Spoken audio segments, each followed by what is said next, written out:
Hola, buenas noches y bienvenidos a Meditando en el Monte, sábado 12 de noviembre. Y seguimos aquí meditando en la palabra de Dios cada noche, dándole este espacio especial a Dios en nuestras vidas.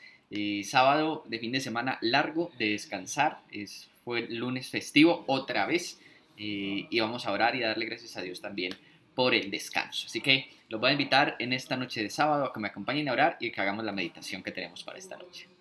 Señor, te damos gracias una vez más porque es por tu misericordia y conforme a tu voluntad que nos encontramos cada noche, Señor, para meditar en tu palabra. Que realmente sea tu palabra la que dirija nuestras vidas. Que realmente sea tu palabra la que cambie y transforme nuestras mentes y nuestros corazones y todo nuestro alrededor.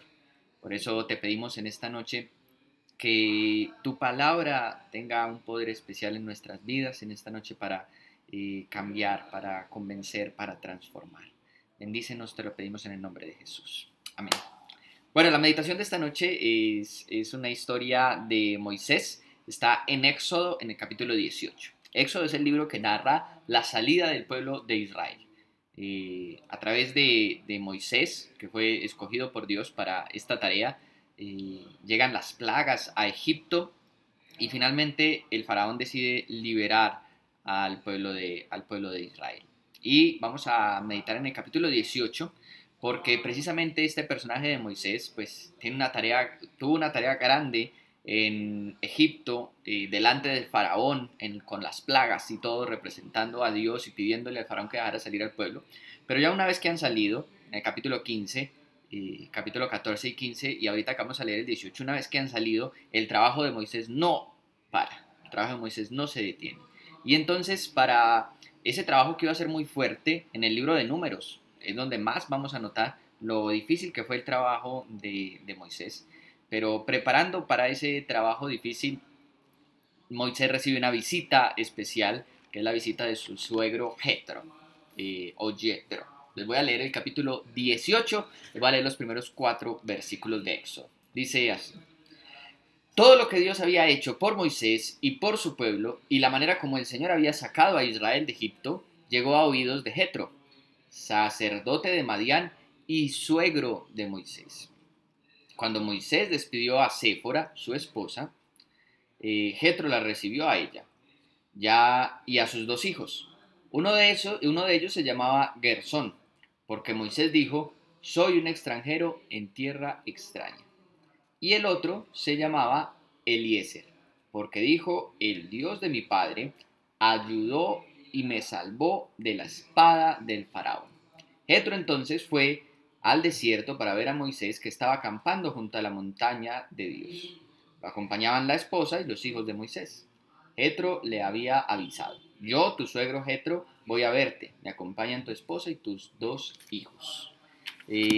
Preparándose para esta tarea, después de haber sacado al pueblo de Egipto, que ya fue una tarea ardua y difícil, esa batalla delante de Faraón contra los dioses de Egipto, con los hechiceros del Faraón, todo lo que había alrededor de eso, lo que pasó en las plagas, que de alguna u otra manera también afectó al pueblo y también los afectaron a ellos, no ha terminado.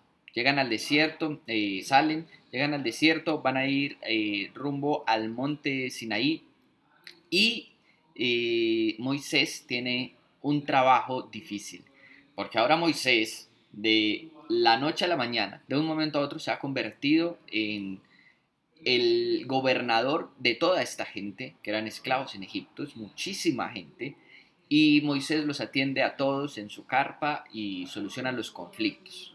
Cuando Jetro llega al campamento, se da cuenta de esto, de que todas las personas hacen fila en la carpa de Moisés y que Moisés los escucha uno a uno y resuelve todas las dificultades que tienen todas las personas. Y el versículo 17 es especial porque el versículo 17 Jetro le dice a Moisés: no está bien eso que estás haciendo, que tú solo atiendas al pueblo. Entonces le dice: debes de poner líderes que atiendan las necesidades del pueblo, líderes de 1000, de 100, de 50 personas, y que estos te lleven los casos más difíciles que tú atiendas, pero te debes respaldar en la gente. Preparando para todo lo que iba a vivir Moisés en el desierto, más de 40 años caminando con este pueblo que además nos muestra la palabra de Dios que era un pueblo difícil. Pero entonces para Jetro decirle todo esto a Moisés y hacerle caer en cuenta a Moisés de que no podía hacer todo el trabajo él solo, lleva a su esposa, Séfora, y a sus dos hijos que mencionan su nombre, Gersón y Eliezer. Gersón, que significa soy un extranjero en una tierra extraña, que posiblemente, seguramente, Moisés le puso ese nombre a su hijo Gersón cuando estaba en Madián cuidando ovejas, siendo extranjero en tierra extraña. Y su hijo Eleazar, que le dijo, le puso, el Dios de mi padre me ayudó y me salvó de la espada del faraón, posiblemente cuando, no durante las plagas, sino cuando él mató al egipcio y tuvo que huir de Egipto y refugiarse en Madián. Y Jetro llega con sus hijos y se menciona el nombre de sus hijos y el significado del nombre en la Biblia, porque Moisés debía de recordar de dónde Dios lo había tomado. Porque Jetro le iba a decir, eso que haces no está bien, lo iba a amonestar. ¿Y quién era Jetro? Jetro era un sacerdote de Madián. Pero Moisés era el que iba a subir al monte Sinaí a hablar directamente con Dios. Y Moisés era el hombre que había hecho las plagas, de alguna manera a través de Moisés Dios había hecho las plagas en Egipto. Moisés era una persona importante y estaba gobernando un pueblo gigante. Y Jetro simplemente era sacerdote de Madián. Entonces le lleva a sus hijos recordándole a Moisés, mira, no puedes dejar atrás lo que has vivido. No puedes olvidar a tu hijo Gersón, no puedes olvidar que dice, extranjero en una tierra extraña. No puedes olvidar que Dios fue el que te salvó de la mano del faraón. No puedes olvidar para hacer tu trabajo. Y por eso Moisés, dice la palabra de Dios, que era el hombre más humilde sobre la tierra. Porque siendo Moisés el gobernador, teniendo el poder, teniendo el respaldo de Dios, todas estas cosas, Moisés acepta lo que le dice Jetro, y especialmente la forma en la que se lo dice.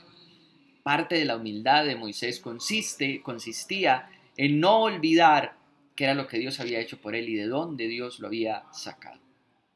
No dejarse llevar por dónde estaba. No dejarse llevar porque estaba en su tienda y todos iban a donde él a pedirle consejo y a que solucionara sus problemas.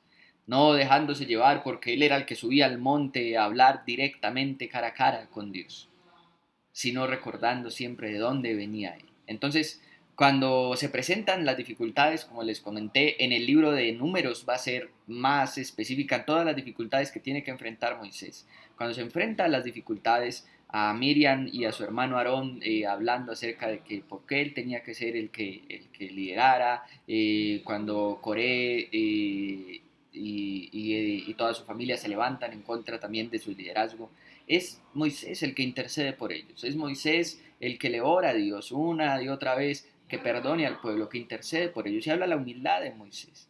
Moisés era un hombre que sabía de dónde Dios lo había traído. Y Jetro llega en este momento importante, antes de que se enfrentara a muchas dificultades. Jetro llega en este momento para traerle a sus hijos, recordándole a Moisés de dónde Dios lo había sacado. No podemos olvidar de dónde Dios nos sacó y vivir con humildad, sin importar en dónde Dios nos haya puesto hoy. Como a Moisés, posiblemente muy elevados, pero sin olvidar de donde Dios nos sacó y sin olvidar que ha sido por Dios. Me gusta el significado del segundo hijo de Moisés, Eliezer. Mi padre me ayudó y me salvó de la espada del faraón, que ha sido Dios quien nos ha cuidado, que ha sido Dios quien nos ha rescatado, y no debemos olvidar eso. Les voy a invitar a orar. Señor, te damos gracias por tu palabra y te pedimos que como a Moisés nos ayudes a recordar de dónde tú nos has sacado, que ha sido por tu gracia, que ha sido por tu misericordia, todo lo que te debemos, Señor, a ti, para el momento en el que estamos o para el momento en donde vamos a estar, en donde tú nos vas a poner. Enséñanos a caminar y a vivir siempre con humildad, reconociéndote a ti, mirándote, Señor, a ti y dándote gloria y honra a ti. Señor, enséñanos a caminar en la vida a través de los momentos buenos, a través del éxito, aún a través de los fracasos y de los momentos difíciles. Enséñanos a caminar mirándote a ti y conscientes de que eres tú el que nos cuida y el que nos guarda, y de que ha sido gracias a ti que hoy estamos hasta donde hemos llegado, por tu gracia y por tu misericordia. Señor, te pedimos en esta noche, bendícenos, cuida y guarda de nosotros en este fin de semana, especialmente las personas que salen de la ciudad, que van a otros lugares, que tú cuides de ellos, que cuides su salida, su entrada y que nos permitas el descanso en este fin de semana. Te lo pedimos dándote gracias en el nombre de Jesús. Amén. Iglesia, que el Señor los bendiga. La invitación mañana, domingo 10:30 de la mañana, a nuestra reunión familiar. No se lo pierdan. Hasta luego.